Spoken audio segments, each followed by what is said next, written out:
అందరూ లక్ష్మీ కటాక్షం కోసం ప్రాకులాడుతుంటారు.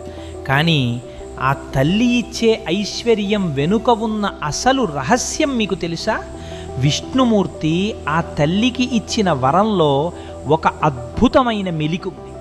ఒకనాడు లక్ష్మీదేవి స్వామివారిని సేవించుకుంటూ, నేను కోరుకున్న వారికి ఎంతైనా ధనాన్ని ఇచ్చే అధికారం నాకు ప్రసాదించండి అని కోరింది.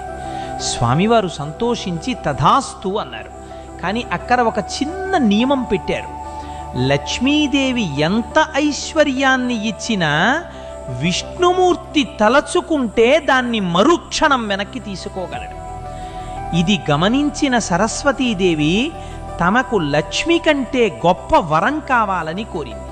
అప్పుడు స్వామివారు, తల్లి, నీవు ఇచ్చే జ్ఞానాన్ని మాత్రం ఈ సృష్టిలో నేను కూడా వెనక్కి తీసుకోలేను అని వరం